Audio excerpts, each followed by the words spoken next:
एक कहावत है कि मोहब्बत और जंग में सब जायज है, मगर कभी कभी इन जंगों को जीतने के लिए, इस मोहब्बत को पाने के लिए इंसान किसी भी हद तक चले जाते हैं। आज की कहानी में भी कुछ ऐसा ही होता है। किसी शायर ने लिखा है कि यूं तो गिरने के लाख मुकाम होते हैं, ये क्या किया कि खुद की नजरों से गिर गए।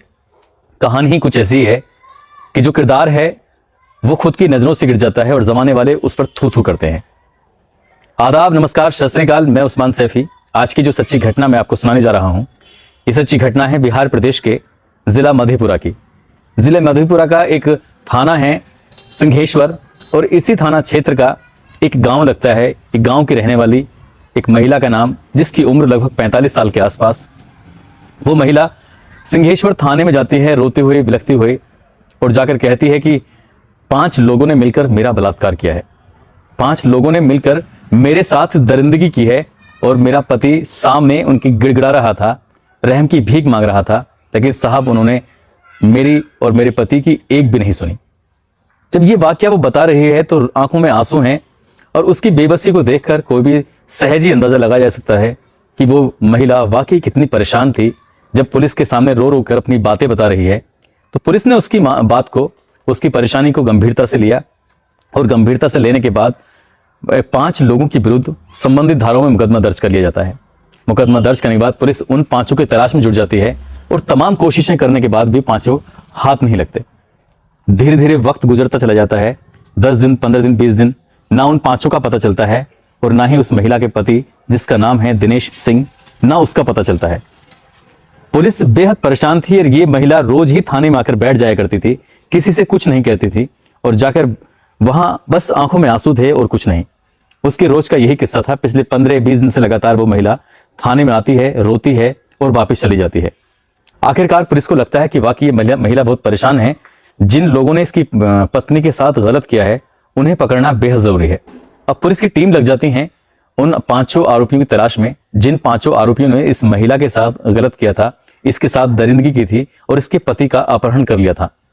इसके पति का कहीं कोई सुराग नहीं था। अब लगातार 15 दिन से ज्यादा का समय हो चुका है, तो कहीं ना कहीं पुलिस भी ये मान बैठी थी कि इसके पति की हत्या हो चुकी है। और वो महिला भी अब पुलिस को यही कह रही थी कि मेरे पति का अपहरण कर लिया गया, और साथ ही उसे मौत के घाट उतार दिया गया है। हो सके तो मेरे पति के कातिलों को और बलात्कारियों को जल्द से जल्द गिरफ्तार करके उन्हें सख्त से सख्त सजा दीजिए। महिला की ये बातें, पुलिस की मेहनत आखिरकार रंग ले आती है, और वो 5 आरोपी गिरफ्तार हो जाते हैं, पकड़े जाते हैं। जब पुलिस उन्हें 5 को पकड़कर थाने लाती है और बारी बारी से उनसे पूछताछ करती है, तो उनसे ऐसी कोई बात निकल के सामने नहीं आती जिसके आधार पर कहा जा सकता है कि इन्होंने कुछ ऐसा किया है कि जिससे क्या इन्हें 5 को जेल भेजा जा सके। हालांकि महिला का मेडिकल परीक्षण भी कराया गया था, वहां से भी लगभग बताया यह जा रहा है कि पॉजिटिव रिपोर्ट आई थी। साथ ही इसके पति की तलाश की जाती है, लेकिन पति मिल नहीं रहा है। अब पुलिस के लिए सिर्फ एक ही बात थी कि आखिरकार इसका पति है तो कहां है, उसको किस हाल में इन लोगों ने छोड़ा है। दिन धीरे धीरे आगे बढ़ते हैं, और उस 5 लोगों से फिर पूछताछ की जाती है। जब भी उनसे पूछताछ की जाती थी तब उनको टॉर्चर किया जाता था, उनको मारा जाता था, उनके साथ सख्ती की जाती थी ताकि सच सामने आ सके। मगर तमाम सख्ती के बाद भी, तमाम कोशिशों के बाद भी पुलिस को सफलता मिल ही नहीं पा रही थी। ऐसी कोई बात सामने आ ही नहीं पा रही थी जिसे यह कहा जा सके कि इसकी महिला के पति की हत्या हो चुकी है, मगर पति सामने नहीं है। ऐसी कंडीशन में उधर महिला रोज की मर्रा की तरह थाने में आती है, और थाने में आने के बाद बस एक ही काम था कि मेरे पति को इन लोगों ने मारा है, इनको जेल भेज दीजिए। जब पुलिस इस मामले को गंभीरता से, अब धीरे धीरे जब वक्त आगे बढ़ता है तो पुलिस की जांच प्रणाली भी थोड़ी थोड़ी ठंडी होने लगती है, लेकिन इस महिला ने हिम्मत नहीं हारी, और साथ ही इसने एसएसपी से लेकर आईजी, डीआईजी, डीजीपी, पीएमओ, मुख्यमंत्री, तमाम वो दरवाजे खटखटाए। तमाम मंत्रियों के पास, तमाम विधायकों के पास, स्थानीय नेताओं के पास, स्थानीय रसूखदार व्यक्तियों के पास वो महिला जाती थी, गिड़गिड़ाते हुए अपने पति के कातिलों को जेल भेजने की बात करती थी। जब वक्त आगे बढ़ रहा है और जैसे जैसे सिफारिश लगती थी, वैसे वैसे ऊपर से दबाव भी बनता था पुलिस पर। पुलिस फिर उन्हें हिरासत में लेती थी और पूछताछ करती थी, मगर कब 1 महीना, 2 महीने का वक्त गुजर जाता है पता ही नहीं चलता है। वक्त फिर आगे चल रहा है, और वो महिला अपने पति के कातिलों को सजा दिलवाने के लिए तमाम कोशिशें कर रही है, मगर अभी तक लगभग 2.5 महीने के बाद भी कोई सफलता हाथ नहीं लगती है। ऐसी कंडीशन में वो 5 लोग भी बेइंतहा परेशान थे, क्योंकि पुलिस उन्हें आए दिन टॉर्चर करती थी, आए दिन परेशान करती थी, उनसे पूछताछ करती थी। ऐसे में ना उनके घर का काम चल रहा है, जो भी उनके बिजनेस था, उनका घर का काम था, नौकरी थी, वो छूटते चली जा रही थी। साथ ही आसपास के लोग भी उन्हें हीन भावना से देखने लगे थे। हालांकि वो काम पे जरूर जाते थे, मगर उन्हें लोग कातिलों के नाम से बुलाया करते थे। वो इतना परेशान हो चुके थे मानसिक रूप से कि आखिर करें तो क्या करें। पांचों के पांचों ने मिलकर एक बार फिर से मुलाकात की। मुलाकात करने के बाद कहा, एक दूसरे से पूछा कि क्या तुमने दिनेश को मारा है? पांचों ने जब एक दूसरे से सवाल किए तो पांचों की तरफ से भी वही जवाब आया जो जवाब उसने अभी तक पुलिस को दिया था कि हमने दिनेश को नहीं मारा है। इसके बाद जब उन्हें लगता है कि ये हमें बेवजह फंसाया जा रहा है, ऐसा ना हो कि हमें पूरी जिंदगी सलाखों के पीछे गुजारनी पड़े, इसके बाद इन पांचों ने मिलकर उस दिनेश सिंह का एक फोटोग्राफ्स निकलवाते हैं। फोटोग्राफ्स निकलवाने के बाद खूब सारे फोटो की संख्या अपने पास रखते हैं और गली गली वो फोटोग्राफ्स को लेकर पांचों अलग अलग दिशाओं में जाते हैं और तलाश शुरू कर देते हैं दिनेश सिंह की। पत्नी थाने में जाकर पति की कातिलों की मांग करती है, जबकि ये पांचों जो होते हैं ये सीधे पांचों अलग अलग मोहल्ले, अलग अलग गलियों, सड़कों, बाजार, बस स्टॉप, रेलवे स्टेशन, ऐसी आसपास की कोई जगह नहीं छोड़ते हैं जहां जहां दिनेश को तलाशा नहीं गया था। साथ ही ऐसी कोई रिश्तेदारी नहीं बची थी जहां दिनेश को तलाशा नहीं गया था। जब ये लोग उसको तलाशने की कोशिश कर रहे हैं तो किसी ने बताया कि वो लगभग कई महीने पहले या कई वर्ष पहले वो नेपाल में भी रहा था। किसी के यहाँ जहां भी वो नेपाल में रहा था, लगभग 362 किलोमीटर दूर इस घटना स्थल से वो सीधा नेपाल पहुंचते हैं और वहां भी फोटोग्राफ्स लेकर दिखाते हैं कि क्या तुमने दिनेश को देखा है। जहां भी जाते थे वहां से बस एक ही सवाल था कि हमने नहीं देखा है। ये पांचों लोग इत्तेफाक से एक घर में फिर आते हैं, फिर पड़ताल करते हैं, पास बातचीत करते हैं कि आखिर करें तो क्या करें। उसकी कहीं कोई खोज खबर नहीं मिल रही है। मगर एक दिन इनमें से एक व्यक्ति, एक हॉस्पिटल है जिसके हॉस्पिटल का नाम है क्रिश्चियन मिशन अस्पताल, ये इस घटना स्थल से हालांकि काफी दूर पड़ता है, मगर इस हॉस्पिटल के बाहर अचानक खड़ा होकर चाय पी रहा था एक व्यक्ति। और चाय पीता पीता अचानक वहां नर्स गुजरती है। नर्स से कहता है, बहन जी क्या आपने इस व्यक्ति को देखा है? कहते हैं कि जब कोई चीज नहीं मिलती है, कोई वस्तु हाथ नहीं लगती, तो आदमी वो हर संभव कोशिश करता है, हर जगह तलाशने की कोशिश करता है। किसी की छलनी जिससे आटा छानते हैं वो खो गई थी, तो उसको ढूंढने के लिए उसने घड़े में भी हाथ डाला था। हो सकता है कि इसके अंदर वो रखी जा सकती हो, मगर किसी भी कीमत पर छलनी घड़े के अंदर रखी नहीं जा सकती थी। इसलिए वो पांचों भी ऐसी कोई संभावना छोड़ ही नहीं रहे थे दिनेश को ढूंढने की। जहां जहां उन्हें दिनेश मिल सकता था वो वहां वहां जा रहे थे।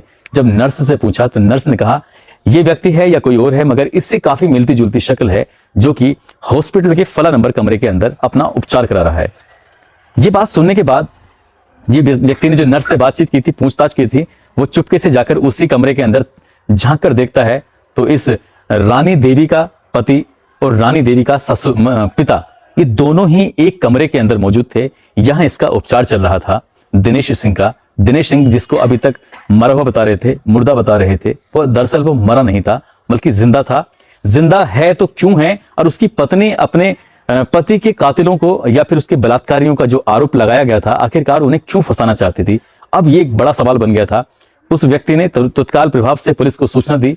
पुलिस मौके पर पहुंचती है और उसको हिरासत में ले लेती है, यानी कि दिनेश सिंह और उसके ससुर को हिरासत में लेती है। साथ ही महिला को भी हिरासत में लेकर सख्ती से जब पूछताछ करती है तो पता चलता है कि इनकी काफी पुरानी दुश्मनी थी। काफी पुराने समय से इन लोगों का आपस में झगड़ा चल रहा था। उस झगड़े का, उस दुश्मनी का बदला लेने के लिए इन तीनों ने मिलकर, यानी कि रानी देवी, उसके पति दिनेश सिंह और उसका ससुर दिनेश सिंह का, इन तीनों ने मिलकर ये साजिश रची थी। इन पांचों को वो फंसाएंगे और ऐसे मुकदमे में जेल भेजेंगे जिस मुकदमे से एक बार जेल जाने के बाद निकलना शायद मुश्किल हो। इन्हें कम से कम उम्र कैद और अधिकतम फांसी की सजा हो, ऐसी इनकी प्लानिंग थी। मगर कहते हैं कि क्राइम की कोई प्लानिंग नहीं होती है। क्राइम को कितने भी शातिर तरीके से क्यों ना किया जाए, क्राइम कभी भी सक्सेस नहीं होता, सफल नहीं होता, और ये क्राइम भी सफल नहीं हो पाया। रानी देवी और दिनेश सिंह के जो मंसूबे थे, उनके मंसूबे पर पानी फिर गया।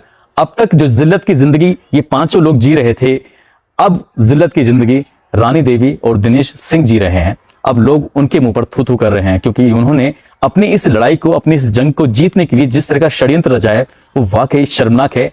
जो शेर मैंने आपको, जो लाइनें मैंने आपको पहले कही थी कि यूं तो गिरने के लाख मुकाम होते हैं, ये क्या किया कि खुद की नजरों से गिर गए।